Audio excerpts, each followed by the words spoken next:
The team at Fatshark has already earned the trust of Warhammer fans and gamers alike with the Vermintide games, and the next co-op action game makes the jump from fantasy to sci-fi. Here to tell us about Warhammer 40k Darktide, I'm joined by lead combat designer Mats Anderson. Mats, thank you for coming by. Thanks. Thanks for having me. So I want to talk about this. Darktide, the sort of reveal trailer, you had 4 guardsmen who are kind of more conventional, units you'd see in battle. And the more recent reveals we've seen, this is a band of misfits. Yep. But there's another wrinkle, which is that there's character creation on top of that. Yeah. People really love the heroes in Vermintide, which were kind of bespoke.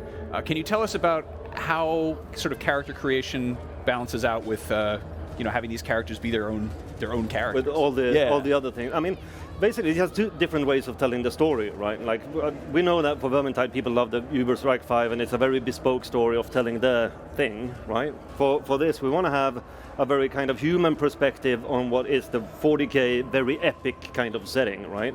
So for you to be able to come in, create the lowliest of the low, prisoner on a prison ship being forcefully recruited and used as a meat shield effectively by the Inquisition, and the journey from that place into a fully fledged, accepted agent acolyte of the inquisitorial kind of strike team is what Darktide at a personal level is about. Now, there are other threads in this where we also tell the story of the world and the kind of larger narrative that goes on, but for you as a player and for your character, it's all about, like, where do you start with, like, here's a little rusty las gun, good luck, right? Work your way to up. getting to that, like, I have a fully kitted uniform and I have the fancy weapons, and now I've found my crew that I play with, and kind of go forth and prove yourself. Cool, but they will have their own kind of personalities. Yes, definitely. Yeah. So, I mean, throughout character customization, we try to infuse a bit of story and narrative.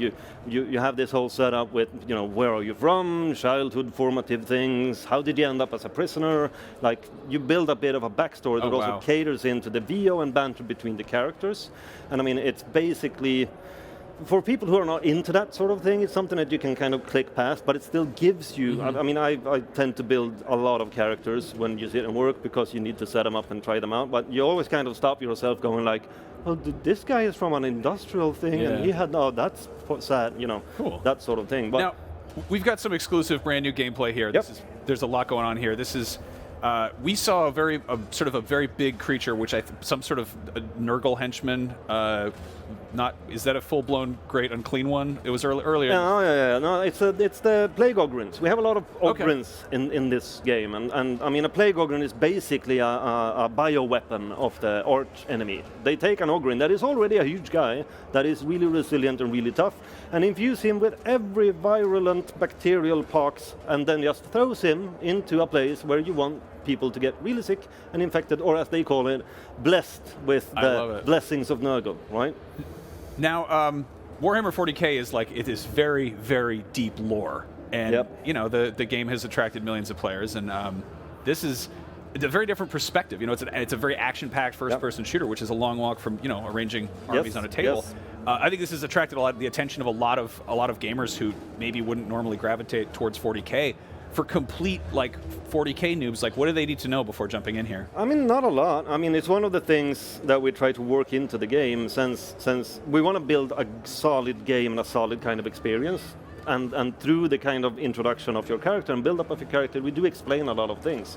It's one of the things we found with earlier games where, of course, we're going to get all of the kind of Warhammer fans and 40k fans to come in, and you do have quite a lot of little Easter eggs or little snippets that you're going to pick up on that is nice for them, but we tend to see a lot of other gamers come in and be attracted to the Warhammer brand through the games, and it's always cute to see those posts on the forums where it's like, this seems like a cool world. Are there any more narrative things? And then someone posts a 60,000 page wiki. Yeah, this is the baseline that you need to chew through to get it. Yeah. Now you're working with Dan Abnett's doing the story, right? Yep. He's done a lot of 40k writing. Are there any, for people who are familiar with his books, are they going to spot some Easter eggs, familiar stuff like that? Or?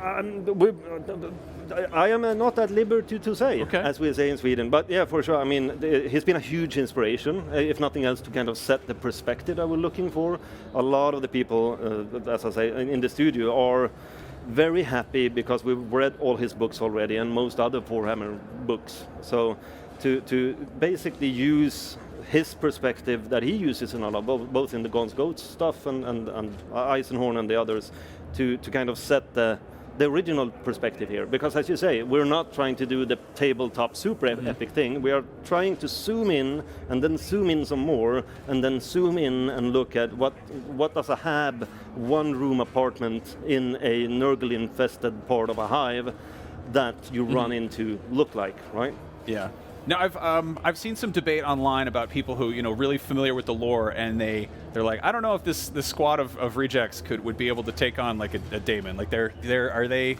I guess, how do you find that balance between what makes sense within the lore and keeping this, you know, canonical, but also allowing for like a fun, bombastic video game? Yeah, I mean, there's always a balance, and I mean, I think we follow the rule of cool or the rule of fun to a degree, but I mean, we put quite a strain on ourselves whenever we talk about enemies or talk about setups or with whether or not that would be plausible from a kind of lore perspective. And I think we spend too much time doing it because we have this, you know, we work together with Games Workshop and they are awesome and great to work with, but we check everything with them.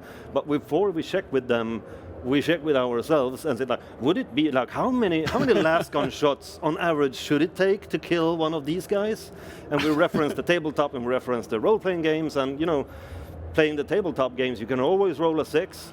So it's possible, but I think, I mean, we are definitely on the let's add a couple of more enemies for fun rather than keep it super realistic. But those debates that happen in the forums are happening internally as well. Yeah, of course. But I mean, I do think one of the charms of the game is that we're not picking the big things, right? We are like focusing in on like individual poxwalkers that are like, you know, horde enemies on the tabletop that you have to have lots of, and doing that.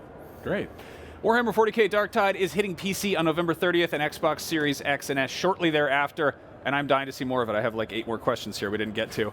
We have lots more Gamescom coming up. Stick around.